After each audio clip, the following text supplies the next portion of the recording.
की हाल चाल है? ठीक हो? सेहत तबीयत दी सनाओ कैसी है दोस्तों। तो सब तो पहले तो सब दोस्तों को रमज़ान मुबारक होए। तो दोस्त जिहड़ा ना रमज़ान शरीफ के रोज़े शोज़े रखन,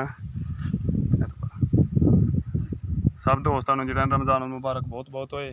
तो उस तो बाद जिहड़ा ना दूसरी गल कि जिहड़ा कल सईद रिजवी साहब ने फड़िया ने वो बहुत गलत किया गौरमेंट ने चाहिए कि फ्रांस का सफीर बाहर कड्ढन जल्द तो जल्द, तो सईद रिजवी साहब ने जिहड़ा ना जल्दी तो जल्दी रिहा किया जाए। तो दोस्तों चलने अज की वीडियो की तरफ। अज की वीडियो जी रिलेटेड है साढ़े मकई की फसल है।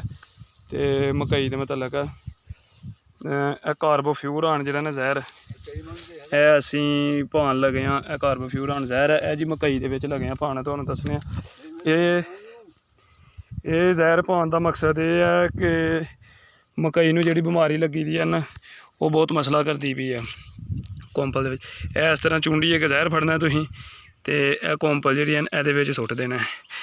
इस तरह जहर लैना है तो कोंपलां दियां जिहड़ा ना एक एक चूंडी पा देना। इहदा ये फायदा हुंदा है कि जिहड़ी बार बार स्प्रे करने पैंदी है ना, स्प्रे तो तुहानूं जिहड़ा ना नजायत मिल जाएगी। स्प्रेयां घट्ट करने पैणगियां क्योंकि सुंडी जिहड़ी है ना इस जहर तो बगैर काबू ही नहीं आती।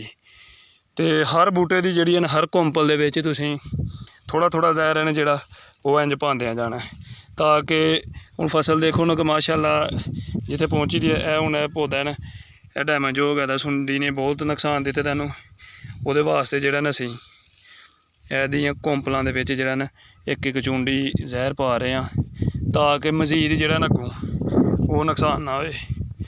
यह माशाअल्लाह मकई है साडी छलियां वास्ते। इहदे विच जिहड़ा ना हुण जहर पाना है। तो इस वीडियो दोस्तों देखा करो तो लाइक शेयर कमेंट लाजमी करा करो।